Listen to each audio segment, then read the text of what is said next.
जय श्री जगन्नाथ। मो सुमिता बेहरा बापी आपण मानक मो चैनल को स्वागत करुच्ची। Odisha state open university MAOD 15 आत्मपरीक्षण प्रश्नर उत्तर सब आमर आलोचना चली 15टी एकक सरला। आज आम शेष एकक 16 एकक तार आत्मपरीक्षण प्रश्नर उत्तर आलोचना करवा। नोट गुड़ी को आपण लिखि रखु, परीक्षा बेले सुविधा हे। चलते आलोचना करवा। प्रथमे दीर्घ प्रश्नर उत्तर आलोचना करुचे।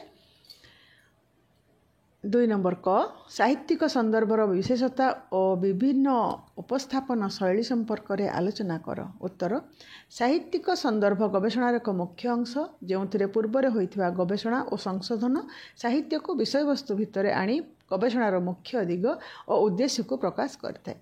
साहित्यिक गवेषणा एक सृजन कर्म होई न थाए। जड़े गवेषक निजर संदर्भ को भिन्न भिन्न उपाय उपस्थापित करें। लिखन परंपरा रे आद्य जुगरे ज्ञान थिला मौखिक एवं विभिन्न सूत्र माध्यम व्याख्या करा जाउथिला। आधुनिक शिक्षार प्रचलन फल एथिरे अनेक परिवर्तन आछि। निबंध विवरणी पोस्टर पीपीटी इत्यादि माध्यम लिखा जाउछि। तापरे विशेषता लिखिबा। साहित्यिक संदर्भर विशेषता लिखिबा। एक साहित्यिक संदर्भर किछि विशेषता रही। यही विशेषता गुड़िक अध्ययन द्वारा गवेषणार प्रस्तावना और समालोचना को बुझी हुए। से गुड़िक है एक व्यापकता। साहित्यिक संदर्भ में समस्त पूर्व अध्ययन गवेषणा और लेखागुड़िक सामिल करा जिबा उचित। गवेषणा संबंधी विभिन्न विषय पूर्वर अनेक लेखा रही। से गुड़िक संदर्भ रूपे व्यवहार करा जिबा उचित। 2 संगठन साहित्यिक संदर्भर संगठन भल भाव करा जाय थाए। विभिन्न तथ्य और संदर्भ गुड़ी को एक निर्दिष्ट क्रम रखा जाय थाए, जेउथुरु एहार अर्थ बुझिबाकू सहज होइथाए। 3 समालोचनात्मक दृष्टिकोण साहित्यिक संदर्भ को केवल संग्रह भाव में नुहे बरं समालोचनात्मक दृष्टिभंगी जांच करा जाय थाए। पूर्व गवेषणार तुलना करी त्रुटि और सफलता को विशेष भाव में देखा जाय थाए। 4 प्रासंगिकता नूतन गवेषणार प्रसंग स्थापन करने एवं पूर्वर हो सारी गवेषणा सहित एक स्थापन करने साहित्यिक संदर्भर आउ एक विशेषता। 5 विवरणीय व्याख्या साहित्यिक संदर्भ में पूर्व गवेषणा को विवरणी भाव में उपस्थापना करा जाय थाए एवं ताहार व्याख्या करने जरूरी होता है। 6 अनुसंधान उद्देश्य साहित्यिक संदर्भ माध्यम गवेषक नूतन गवेषणार उद्देश्य को स्पष्ट करती। यह द्वारा पूर्व गवेषणार प्रभाव अभाव और ताहार आवश्यकता को बुझा जाई पारे। एवं 7 आसला साहित्यिक संदर्भर अंश। एटी जदि आपणकर 10 नंबर पढ़ला आप एतिक लिखिबे तार विशेषतार 5 नंबर विशेषतार एतिक लिखिबे। तापर एटी देला जे तार अंश साहित्यिक संदर्भर अंश जो 3टा थाए ताहा देइछि। एटा मध्य आपणकर शॉर्ट क्वेश्चन रे रहिछि। साहित्यिक संदर्भर अंश बोली गोटे शॉर्ट क्वेश्चन टे अछि। आपण एठिरु ही लिखिबे। उत्तर साहित्यिक संदर्भर 3टी अंश रही थाए, यथा प्राथमिक अंश मूल संदर्भर पाठ्य एवं सहायक ग्रंथसूची। प्राथमिक अंश संदर्भर प्राथमिक अंश जहाँ सूचीपत्र पूर्व लेखा रही थाए, जेपरिक प्रमाणपत्र स्वीकारपत्र कृतज्ञता। प्रमाणपत्रटी दिग्दर्शक द्वारा प्रदत्त होता है। से रही है विद्यार्थी व विद्यार्थिनी नाम, अध्ययन क्षेत्र, पंजीकरण संख्या और शिक्षावर्ष, संदर्भर योग्यता, मौलिकता और पूर्वर प्रकाशित न होइथिबार घोषणा। ख लिखे संदर्भर मूलपाठ। प्राक उपस्थापना अनुसार संदर्भर मूलपाठ प्रस्तुत हुए। कौन से एक शैली को व्यवहार करी यह को प्रस्तुत करा जाए। तापर सहायक ग्रंथसूची मुझे लिखी ना, पूर्व जेहेतु नोट देती आपड़ से करके लिखे। तापर आमर आसला उपस्थापना शैली। क प्रस्तावना रे कृतिर मुख्य विषय गुड़िकर एक सार सूचना दि जाए। यह पाठक मान मन में आग्रह उत्पन्न करने सहित पाठकों को अन्य गवेषणा निमित्त प्रस्तुत करे। तापर 2 विषय वस्तु मूल विषय वस्तु आकर्षणीय भाव में और संगठित भाव में प्रस्तुत करा जाए। यार अंश और उपांश गुड़िक स्पष्ट भाव में विभक्त होता है। 3 भाषार उपयोग सरल और मानक भाषार व्यवहार गवेषकों लक्ष्य और तांकर वार्ता पाठक निकट में सफल भाव में पठाई पारे। 4 उपसंहार रे पूरा गवी समीक्षार एक सार दि जाए। यह प्रस्तावना सहित समन्वय रक्षा करिथाए और पाखकू गवेषकों कृति पाठकों को गवेषकों कृतिर एक संपूर्ण चित्र देता है। तापर 5 भावना और भावना प्रवाह लेखकर भावना और भावना प्रवाह तांकर रचना प्रतिबिंबित होता है। साहित्य भितर यह निर्माण हो लेखकों भावना परिदृश्य होता है। साहित्यिक ସନ୍ଦର୍ଭର ବିଶେଷତା ଓ ଉପସ୍ଥାପନ ଶୈଳୀରେ ନିର୍ଦ୍ଦିଷ୍ଟ ଦିଗ ଓ ବିଶେଷତା ରହିଥାଏ, ଯାହାକୁ ଧ୍ୟାନ ଦେଇ ରଚନା କଲେ ଏକ ନିଖୁଣ ସନ୍ଦର୍ଭ ରଚନା କରାଯାଇପାରେ। ତାପରେ ଆମର ଆସିଲା 2 ନମ୍ବର ଖ ପ୍ରଶ୍ନ, ଲଙ୍ଗ କ୍ୱେଶ୍ଚିନ୍। ସେ ଦେଲା ପ୍ରଶ୍ନ କ'ଣ? ମୂଳ ସନ୍ଦର୍ଭ ପାଠ ଓ ତାର ପରିଚ୍ଛେଦ ବିନ୍ୟାସ ସମ୍ପର୍କରେ ଆଲୋଚନା କର। ଉତ୍ତର, ଗବେଷଣା କାର୍ଯ୍ୟରେ ମୂଳ ସନ୍ଦର୍ଭ ପାଠ ଏବଂ ତାହାର ପରିଚ୍ଛେଦ ବିନ୍ୟାସ ଅତ୍ୟନ୍ତ ମହତ୍ତ୍ୱପୂର୍ଣ୍ଣ ଅଂଶ। ମୂଳ ସନ୍ଦର୍ଭ ପାଠର ନିର୍ଦ୍ଦିଷ୍ଟ ପରିଚ୍ଛେଦ ବିନ୍ୟାସ ରଖିବା ଦ୍ୱାରା ଗବେଷକ ଏକ ସଫଳ ଗବେଷଣା ପ୍ରକ୍ରିୟାରେ ଆଗେଇ ପାରିବେ। ମୂଳ ସନ୍ଦର୍ଭର ପାଠ ହେଡ଼ିଂ ଦେଇକି ଲେଖିବେ। ମୂଳ ସନ୍ଦର୍ଭ ପାଠଗୁଡ଼ିକ ହେଉଛି ସେଗୁଡ଼ିକ ରଚନା ହୋଇଥିବା ସମୟର ଲେଖା ଓ ଗବେଷଣା ବିଷୟର ପ୍ରାଥମିକ ତଥ୍ୟ ଏବଂ ପ୍ରମାଣ ଯାହାକୁ ଗବେଷକ ବ୍ୟବହାର କରନ୍ତି। ଏଥିରେ ଏହିପରି ରହିପାରେ: 1 ପୁସ୍ତକ ଓ ପ୍ରକାଶନ, 2 ଡାଏରୀ ଓ ପତ୍ରାବଳୀ, 3 ଇତିହାସ ଓ ରିପୋର୍ଟ, 4 ସାକ୍ଷାତକାର ଓ ମୁଖ୍ୟ ତଥ୍ୟଗୁଡ଼ିକୁ, 5 ଫଟୋଗ୍ରାଫ୍ସ ଓ ଭିଡ଼ିଓ ଗୁଡ଼ିକ ରହିପାରେ। ତାପରେ ଆପଣ ହେଡ଼ି ଦେବେ ପରିଚ୍ଛେଦ ବିନ୍ୟାସ।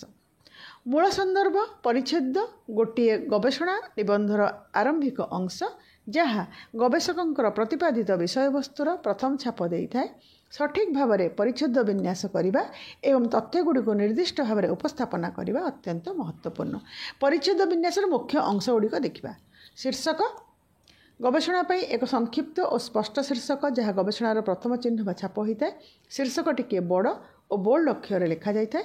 ଶୀର୍ଷକ ସମ୍ପୂର୍ଣ୍ଣ ବିଷୟ ସାମଗ୍ରୀକୁ ପ୍ରତିନିଧିତ୍ୱ କରେ। 2 ଉପଶୀର୍ଷକ, ସବଟାଇଟେଲ୍, ଆବଶ୍ୟକ କ୍ଷେତ୍ରରେ ଶୀର୍ଷକକୁ ଆଧାର କରି ବିଷୟବସ୍ତୁର ଅଧିକ ବିସ୍ତୃତ ବିବରଣୀ ଦିଆଯାଏ। ଉପଶୀର୍ଷକ ତଳେ ଥାଏ ଏବଂ ଏକ ସଂକ୍ଷିପ୍ତ ବିବରଣୀ ଦେଇଥାଏ। 3 ଗବେଷକଙ୍କର ନାମ, ରିସର୍ଚର୍ସ ନେମ୍। ଗବେଷକଙ୍କ ନାମ ସଠିକ୍ ଭାବରେ ଏବଂ ସ୍ପଷ୍ଟ ଅକ୍ଷରରେ ଲେଖାଯାଇଥାଏ। ଏହା ଶୀର୍ଷକ ଏବଂ ଉପଶୀର୍ଷକ ତଳେ ଥାଏ। 4 ସଂସ୍ଥାନର ନାମ। ଗବେଷକ ଯେଉଁ ସଂସ୍ଥାନ ସହିତ ଜଡ଼ିତ ଅଛନ୍ତି ସେହି ସଂସ୍ଥାନର ନାମ ଏବଂ ଲୋଗୋ ଦିଆଯାଇଥାଏ। ଗବେଷକଙ୍କର ନାମର ତଳେ ସଂସ୍ଥାନର ନାମ ରହିଥାଏ, ସଂସ୍ଥାନ ବା ଅନୁଷ୍ଠାନ। 5 ତାରିଖ ବା ଡେଟ୍। ସଂସ୍ଥାନର ବା ଅନୁଷ୍ଠାନର ନାମ ତଳେ ଗବେଷଣା ତିଆରି ତାରିଖର ତାରିଖ ଦିଆଯାଇଥାଏ। ପରିଚ୍ଛେଦ ବିନ୍ୟାସର ଉଦାହରଣ ଗୋଟେ ଦେଇଦେବା। ଓ ଶୀର୍ଷକ, ବିବେଚନାତ୍ମକ ସାହିତ୍ୟ ଗବେଷଣା। ଉପଶୀର୍ଷକ, ଏକ ତୁଳନାତ୍ମକ ଅଧ୍ୟୟନ, ଭାରତୀୟ ଓ ବିଦେଶୀ ସାହିତ୍ୟର ଛାୟାରେ।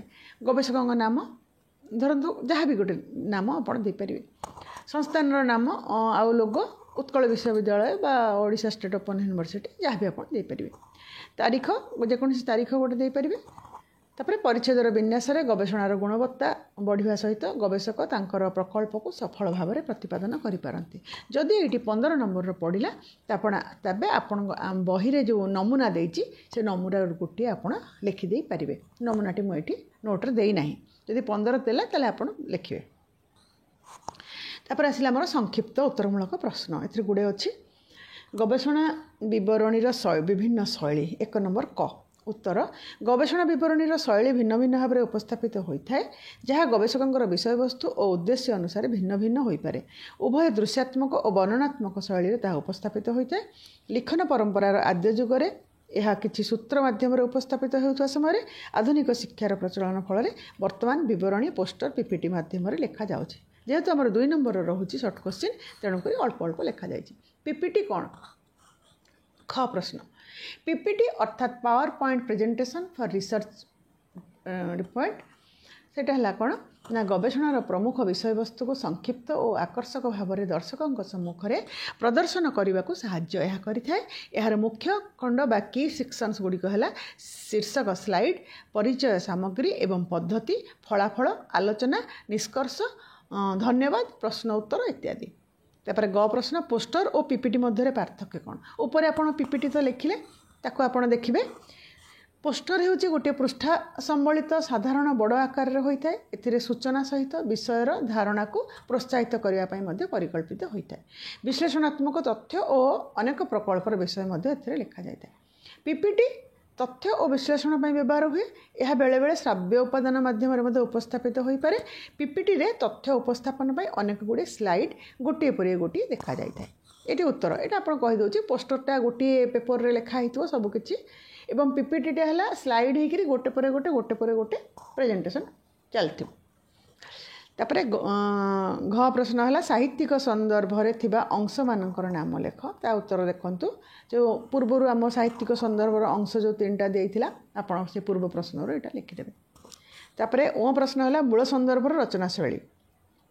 प्रत्येक संदर्भ लिखार शैली भिन्न भिन्न होता है कारण गवेषणार पद्धति एक सामान हो न थाए मूल संदर्भर रचना शैली मूल लेखकों आधार रचित होता है यह लेखकीय प्रणाली संख्यात्मक प्रणाली अथवा नोट्स एवं ग्रंथसूची प्रणाली हो पारे प्राक उपस्थापना अनुसार यह लिखा जाए यह केतोटी परिच्छेद विभक्त करा जाए यथा शीर्षक उपशीर्षक गवेषकों नाम अनुष्ठान नाम लोगो तारीख इत्यादि आमर 16टी अध्यायर आत्मपरीक्षण प्रश्नर उत्तर गुड़िक सरीगला बहुत धन्यवाद आपण मानक।